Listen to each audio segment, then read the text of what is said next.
So, at the very least, you owe them your respect and gratitude. Respectful research relationships are important in all research, but they're a major issue for qualitative researchers, since building a relationship is an integral part to doing qualitative research. In order to be an effective qualitative researcher, you need to be able to present yourself as warm, open, caring, honest, genuine, trustworthy, and non-judgmental towards your participant. And I think that most of us, most of the time, don't have a lot of problem with not being jerks to other people. However, let's complicate this a bit. Let's say the thing that you're researching is how academic advisors work with formerly violent criminals. Can you, and I mean you should personally ask yourself this, can you establish a respectful relationship with somebody who has murdered another person? You know, that's a serious question, and it's not going to be the same answer for everybody. Some people may be able to work with that population. For other people, that's going to be a huge barrier to conducting qualitative research with that population. Therefore, it's very important for researchers, and qualitative researchers in particular, to know themselves, to do that kind of introspective work before they do any kind of qualitative research. Find out, what your triggers are.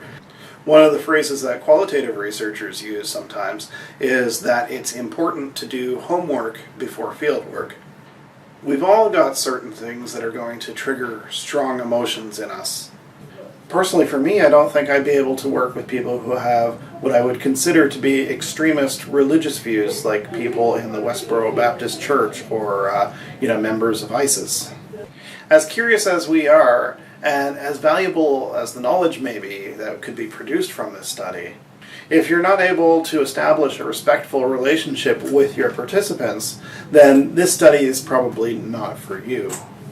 Of course, there are limits to how much of a relationship you should build with your participants. So here's another example of unethical research. So there's this qualitative researcher named Harry Walcott. And Walcott one day discovered that there was this kid who was homeless, and he had mental health issues, probably about 16 years old, and he was living in the woods behind Walcott's house. So he thought this is a great opportunity to do qualitative research with this kid, looking at issues of homelessness and mental health and education. So in order to build a relationship with his participant, Walcott actually invited the kid to come into his house and stay and live there for several months while they're conducting the study. So as the study went on, they got closer and closer, and eventually it developed into a sexual relationship between Walcott and this participant. Then, after some time, the study was finished. And so Walcott simply just kicked the kid out of his house again, and became homeless again. And predictably, the kid acted unpredictably, as individuals with mental health issues tend to do. He tried to burn down Walcott's house. In return, Walcott decided he would take the mentally disabled, homeless kid that he slept with to court to sue him. And then he wrote the whole thing up in this book called Sneaky Kid and Its Aftermath. And so this book is actually fairly popular amongst qualitative researchers because, quote, it raises important ethical issues in qualitative research relationships.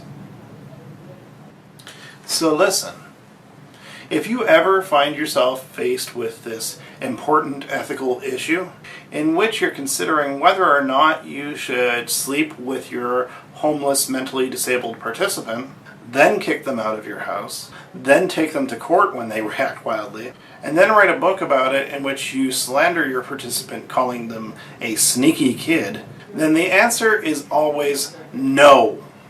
There's not really any dilemma here. Let's move on. So actually that's a pretty good segue. We can talk about representational harm, which is a different kind of harm that's possible in, particularly in qualitative research. We have a duty towards our participants to portray them in a way that's honest, but also positive, that's not damaging to them. So imagine if you agreed to participate in a qualitative study about your experiences here at Kansas State.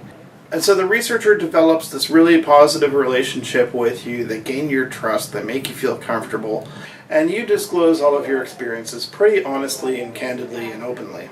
So then a few months later, the article's been published, and you read it, and you see yourself being portrayed as stupid and lazy and entitled and so on, right? Well, you're not going to feel too good about participating in that research study now, are you? Chances are you're going to feel kind of betrayed by the researcher. There's actually a really interesting article written by a woman named Kathleen Blee called White Knuckle Research. And in this article, she described her experiences interviewing the wives of KKK members and members of other hate groups and things like that. And so when she went to approach them to participate in the study, she had to make it very clear on what she was and was not going to report. She explained that she didn't share their views, that she disagreed with a lot of their views, and that she wouldn't report any of their propaganda that they were constantly, feeding her. Instead, all she was interested in was examining the lived experiences of the women in this marginalized group.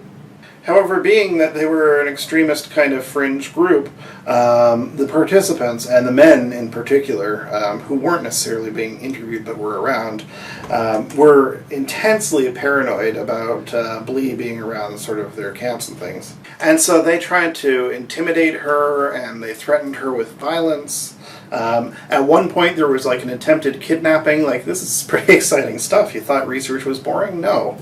And so one of the issues that was raised in the article was, how does Kathleen Blee portray these participants in a way that is sympathetic or positive when they've done nothing but frighten her the entire time?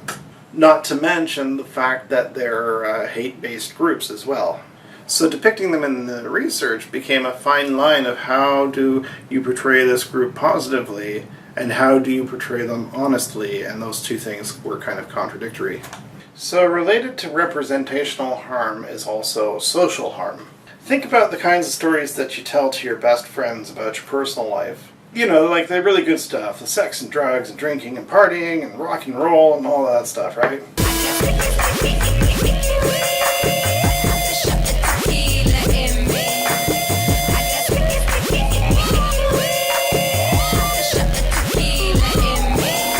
Now think about the kinds of stories that you would tell your parents about those same things. Or the kinds of stories that you might tell your employers, or a police officer. Or how about charades? We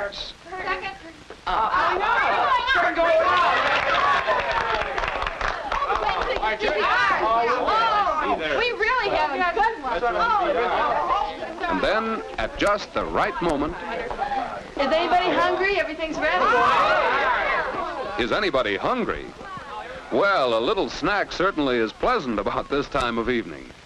For most people, those are going to be four different stories. Maybe they share the common facts, but they're definitely not going to be the same. I wouldn't come into our department and walk up to Dr. Huey and be like, dude, I am so hungover right now.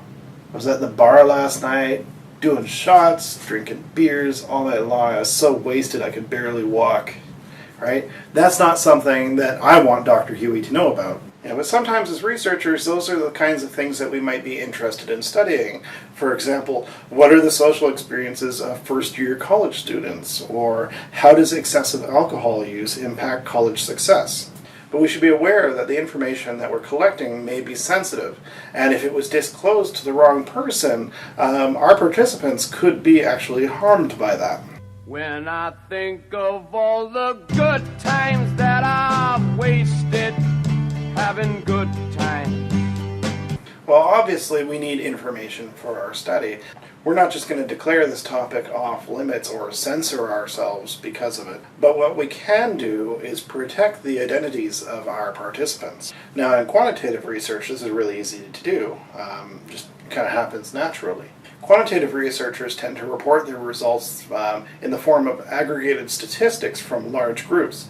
It's very difficult to tell anyone's particular identity from a group mean of 62.7. In qualitative research, because we have so few participants and we tend to report our findings as rich descriptive text, it can be very easy to identify our participants. Therefore, it's fairly common to change or omit or fictionalize a lot of identifying details about our participants in our studies. For example, if our participant comes from Kansas State University, we might label that a large Midwestern university. We also perform what is called member checks with the participants, where we take our findings back to the participant to have them review what we found and indicate what they are or are not comfortable with sharing with the public.